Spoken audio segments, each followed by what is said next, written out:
Today, we're diving into a tiny strip of water that is, and this is no exaggeration, one of the most important places on the entire planet.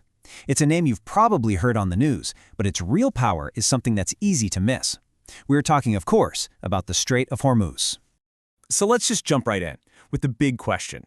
It seems kind of crazy, right? How can this little corridor of water, which is only 21 miles wide at its narrowest point, hold so much sway over the entire global economy? How is that even possible? Well, the answer really comes down to this one staggering number. Every single year, somewhere between 20 and 25% of all the world's oil that travels by sea, plus a huge amount of its natural gas, has to squeeze through this one single choke point. If this gets disrupted, it doesn't just cause ripples, it sends a tidal wave through global energy markets.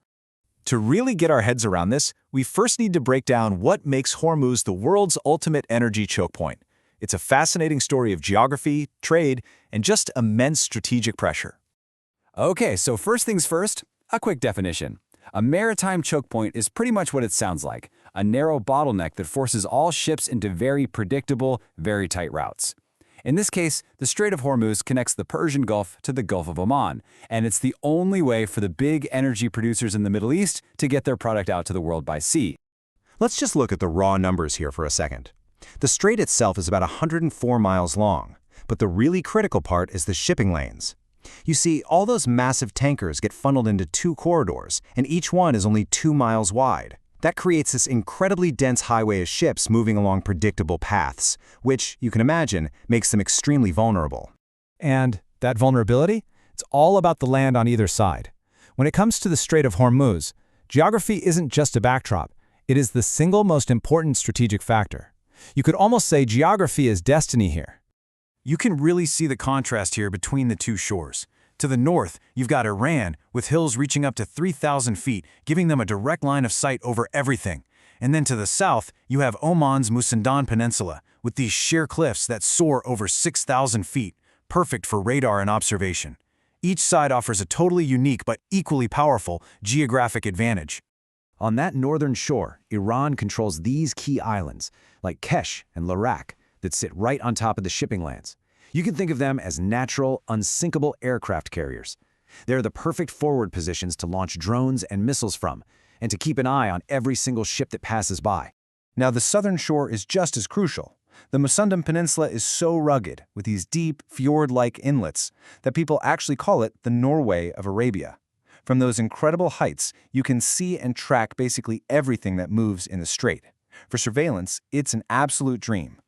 So what you end up with is this huge, lopsided advantage created by the geography.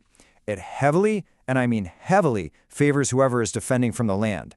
This is the ultimate home field advantage. There's this quote from the source material that just hits the nail on the head. It says, "The strait is a geography-driven weapon system." And that's exactly right. It's not just a body of water. The mountains, the islands, the narrow channels, they all combine to become part of the battle space itself.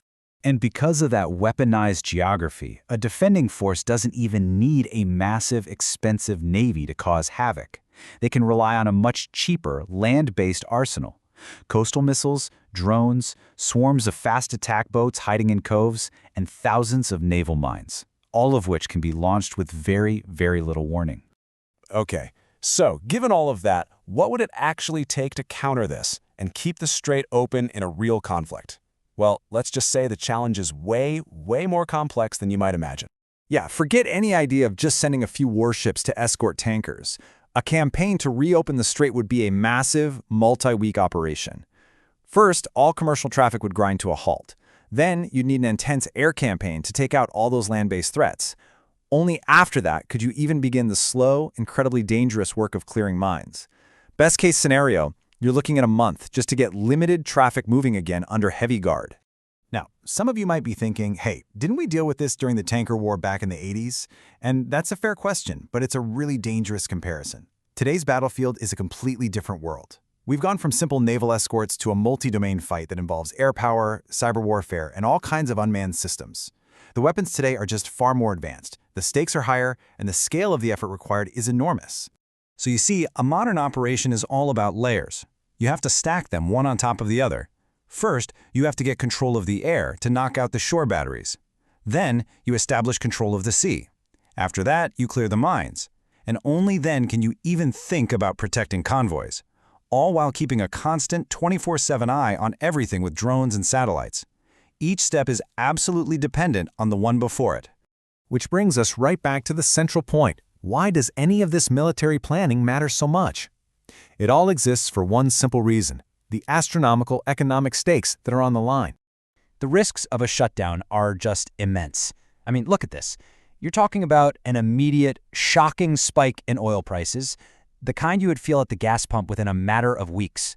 It would be a critical blow to the supply chains that Asia and Europe depend on. This isn't just some regional issue. It's a single point of failure for the entire global economy. And here it is, the key takeaway from this whole explainer. You can't change geography. You can't move the mountains or widen the sea. Because of this, the Strait of Hormuz is always going to be a strategic flashpoint. It's a permanent feature of our world where military readiness has a direct, immediate, and powerful effect on all of our wallets. So that really leaves us with a final, pretty heavy question to think about. In a world that's only becoming more and more reliant on these incredibly fragile global supply chains, what is the true long-term price we pay to keep this one single artery of trade open? The answer to that is implications for every single one of us.